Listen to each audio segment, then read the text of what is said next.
أعوذ بالله من الشيطان الرجيم. بسم الله الرحمن الرحيم. الرحمن علم القرآن خلق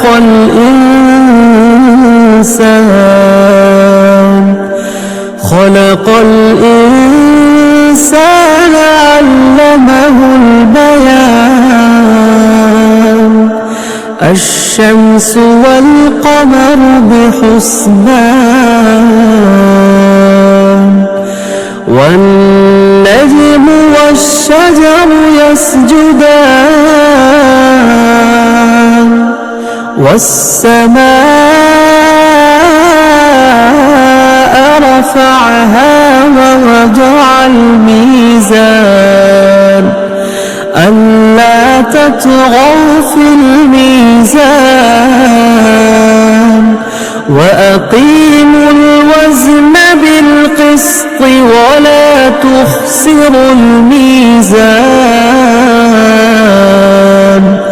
والأرض وضعها للأنام فيها فاكهة والنخل ذات الأكمام والحب ذو العصف والريحان. فبأي آلاء ربكما تكذبان؟ خلق الإنسان من صلصال كالفخار وخلق الجان من مارج من نار. فبأي آلاء ربكما تكذبان؟ رب المشرقين ورب المغربين فبأي آلاء ربكما تكذبان؟ مرج البحرين يلتقيان بينهما برزخ لا يبغيان. فبأي آلاء ربكما تكذبان؟ يخرج منهما اللؤلؤ والمرجان فبأي آلاء ربكما تكذبان؟ وله الجوار المنشآت في البحر كالأعلام. فبأي آلاء ربكما تكذبان؟ كل من عليها فان ويبقى وجه ربك ذو الجلال والإكرام. فبأي آلاء ربكما تكذبان؟ يسأله من في السماوات والأرض كل يوم هو في شأن. فبأي آلاء ربكما تكذبان؟ سنفرغ لكم أيها الثقلان. فبأي آلاء ربكما تكذبان يا معشر الجن والإنس إن استطعتم أن تنفذوا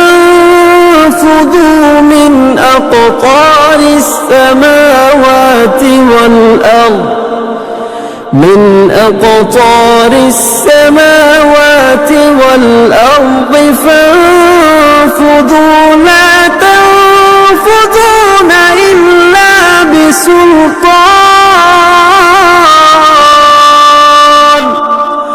فبأي آلاء ربكما تكذبان يرسل عليكما شواظ من نار ونحاس فلا تنتصران فبأي آلاء ربكما تكذبان فإذا انشقت السماء فكانت وردة كالدهان فبأي آلاء ربكما تكذبان فيومئذ لا يسأل عن ذنبه إنس ولا جان فبأي آلاء ربكما تكذبان يعرف المجرمون بسيماهم فيؤخذ بالنواصي والأقدام فبأي آلاء ربكما تكذبان هذه جهنم التي يكذب بها المجرمون يطوفون بينها وبين حميم آن فبأي آلاء ربكما تكذبان ولمن خاف مقام ربه جنتان فبأي آلاء ربكما تكذبان ذواتا أفنان فبأي آلاء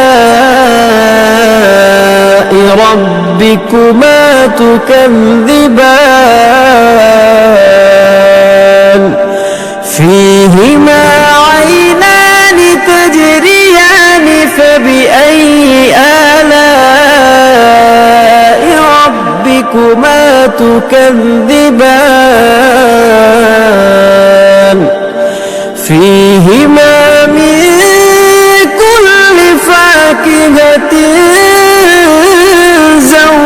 زوجان فبأي آلاء ربكما تكذبان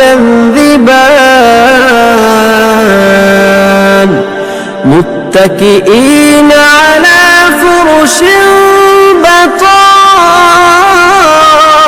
بطائنها من استبرق وجنى الجنتين دان فبأي آلاء ربكما تكذبان فيه الصرف لم يطمثهن إنس قبلهم ولا جان فبأي آلاء ربكما تكذبان كأنهن الياقوت والمرجان فبأي آلاء ربكما تكذبان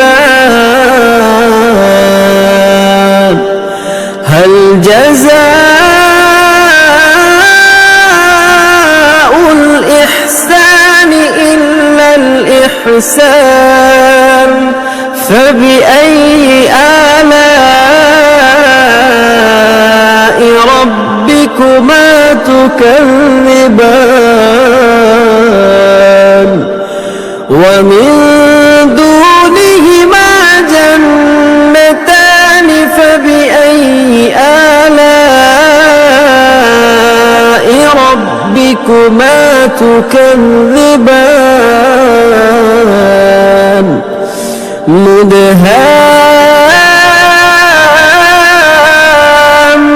مدهامتان فبأي آلاء ربكما تكذبان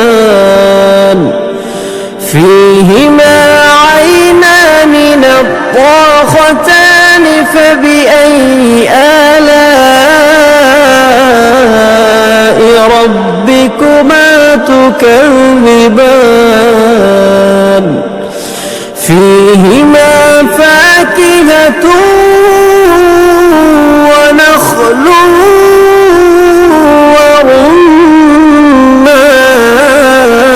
ورمان فبأي آلاء ربكما تكذبان فيهن خيرات حسان فبأي آلاء ربكما تكذبان حور مقصورات في الخيام فبأي آلاء ربكما تكذبان لم يطمثهن إنس قبلهم ولا جان فبأي آلاء ربكما تكذبان متكئين على رفرف خضر وعبقري حسان فبأي آلاء ربكما تكذبان تبارك اسم ربك ذي الجلال والإكرام